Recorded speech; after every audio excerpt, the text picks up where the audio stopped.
Welcome to Academic Gain Tutorials. In this video, we will discuss the differences between fixed capital and working capital.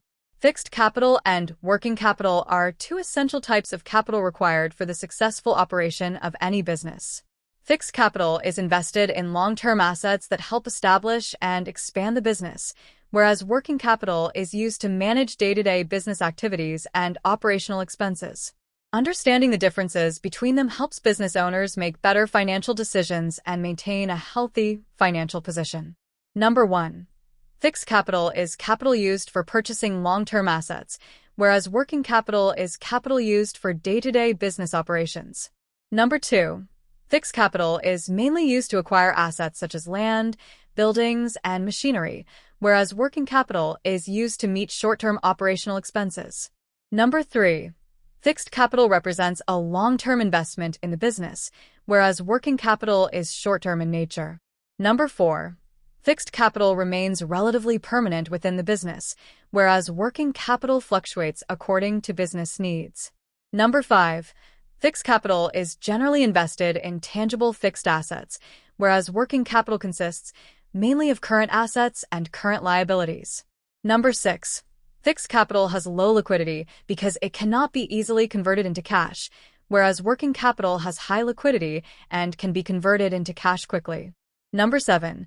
Fixed capital takes a longer period to be converted into cash, whereas working capital completes its cash conversion cycle within a short period.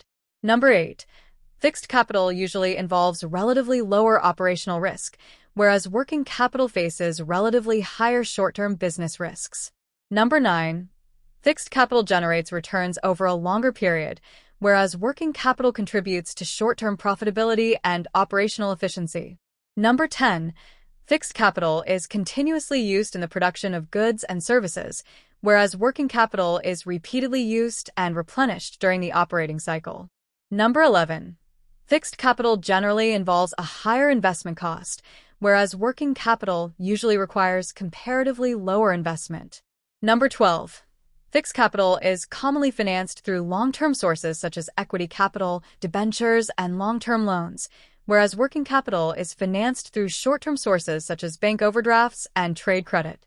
Number 13. Examples of fixed capital include land, buildings, machinery, plant, equipment, furniture, and vehicles, whereas examples of working capital include cash, inventory, debtors, bills receivable, bank balances, and prepaid expenses. Number 14. Fixed capital assets are subject to depreciation over time, whereas working capital items are generally not subject to depreciation. Number 15. Fixed capital appears under non-current assets on the balance sheet, whereas working capital is reflected through current assets and current liabilities. To summarize, fixed capital builds the foundation of a business by financing long-term assets, whereas working capital ensures smooth daily operations by providing the funds needed for routine activities. Both forms of capital are equally important and must be managed efficiently to achieve business growth and financial stability. If this lecture was helpful, give it a thumbs up and subscribe to the channel. Thank you.